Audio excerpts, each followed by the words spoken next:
Hey everyone, it's Curtis here and welcome to an On The Back Wheel video. Today we have detailed specs for the upcoming Aprilia Tuono 660 along with a fancy video and a bazillion photos. I first want to say, how good does it sound? And that's with the stock pipe. The second thing I want to say is, I think you should skip the Tuono 660 and just buy the RS660. Why? I'll get to that soon. The press release I received has a lot of marketing BS, so let's skip all the fluff and look at all the important details. As usual, hit that subscribe button. I'm nearly at 1,000 subscribers and that's my goal. And also check out my Facebook and Instagram. I put a lot of stuff on there I can't put on YouTube. Okay, we'll start with the stuff we already knew. The bike comes in at 403 pounds, 183 kilograms wet and ready to ride. Aprilia have also doubled down on the engine count. It is officially 5 horsepower less than the RS model. Aprilia are quoting 95 horsepower with 67 Nm of torque.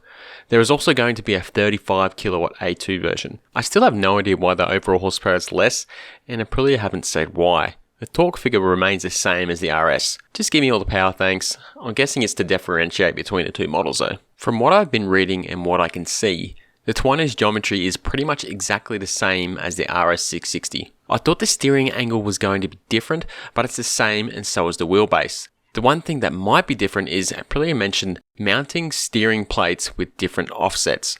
Comparing the specs, the trail is 104.7mm versus 104.6mm on the RS. But this could be because of the forks as well. The foot pegs are in the same position, but they have rubber inserts now. In any case, the higher bars will make for a massively different riding experience. There are a couple little things that I think are cool and worth mentioning. The bike has the bending lights that Aprilia mentioned in the past, auto-cancelling indicators and auto-dimming headlights. So when a vehicle comes the other way, the headlights automatically go down to low beam. Unnecessary, but cool.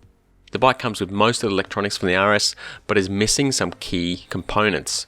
The bike comes with traction control, ABS, cruise control, wheelie control, adjustable engine braking, and 5 different riding maps. So there is no quick shifter. It is an optional extra. I did some digging and the RS660 quick shifter sells for roughly $258 US by its own, and you would think the Tuonos will be a very similar price. Also missing is the 6-axis inertial platform. What does that mean? That means no bending lights function, as it relies on that, and no cornering ABS. This is an optional extra as well. I couldn't find any pricing on this. The rear shock is the same as the one found in the RS. It's adjustable for rebound and spring preload. There is also an option for an Öhlins shock. The forks are adjustable, but only for rebound and preload in the right fork leg. The forks are definitely a lower spec than the ones found on the RS660, and no, it's not just because they are black instead of gold. The RS660 forks are adjustable for rebound, compression, and preload in both forks. The Tuono's forks also only have 110mm of travel, that's 10mm less than the RS.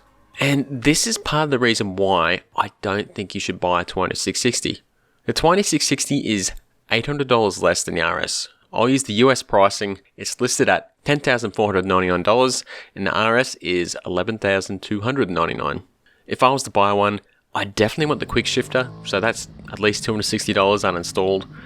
While I could do without cornering ABS, I ride at night a lot, so I'd want the bending lights function. So we'll need to buy the 6-axis thingy. Let's say that'll be another $300. So now we're already at $11,000 and you're getting an engine with 5 horsepower less and lower spec forks.